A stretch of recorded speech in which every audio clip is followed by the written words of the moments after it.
We're here today on Amber Major's yard on the world's coldest day, hence the world's coldest coat. Howard. Hello, Howard. Hi. Hiccup. Hello, Hiccup. The main man himself. Bertie McSquirty. And then the little baby Pip. Look at this.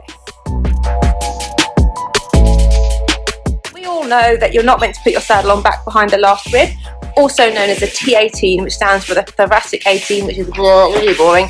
The 18th thoracic vertebrae, thoracic meaning ribs. So the 18th thoracic vertebrae is in fact your horse's last rib. The reason we put saddles on the rib area is because this part of their spine, which runs along here, so this bit here that we feel, that's not their spine, that's something called spinous processes. They're like fins of bone that come up off the spine.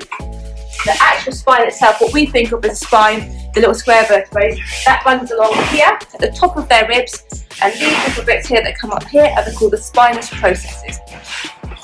This part of their back here, their vertebrae of their back here are really strong, where their ribs come off and all their organs hang. Think of the amount of organs a horse has inside its body. They're really heavy, so they hang from those ribs, and that means that that part of that back has to be really strong, because if it wasn't, horses like Hiccup, their belly would be on the floor and their back would be that shape, and they would just fold in half because all of that weight coming from their belly would pull it down.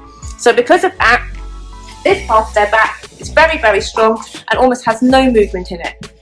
This part of their back, however, has a lot of movement in it. If you look here, this part of the spine here, when we touch that reflex point there, can you see this part of the spine moves, this part of the spine stays completely still.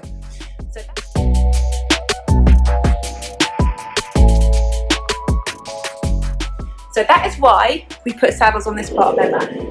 They're not designed to bear weight on their back, they're designed to bear weight in their gut. So it's all of this here hanging from the back, which means that this part of their back must be the strong part of their back. And then also, coincidentally, that's where we put the saddle, because that's the strongest part. So they're not bred to have riders on, but they are bred for their backs not to collapse under the weight of their organs and their guts and everything. We need to be really careful that we don't put the saddle on this more sensitive part that has a lot of movement in it. So how do you find your horse's last rib? Easy, you think, poke around. But some horses are like Hiccup, and they're quite well covered. Because of that, it can be quite difficult to actually find their last rib. The best way to do it is to palpate, and palpate means like poke with your fingers. So palpate across the top of their rib, and you should be able to feel the shelf of their rib across the top here. And as you get to the back here, you feel the shelf kind of drop away. So this here is a corner of the back of his last rib. So if you feel up here, that's his last rib, and you feel across here, along the shelf of his ribs, press quite hard, you get to that corner. So that here is his last rib. And then you can follow the line of his ribs up to the spinous process area at the back, and that is where your saddle shouldn't go past. So that's the way to find your horse's last rib.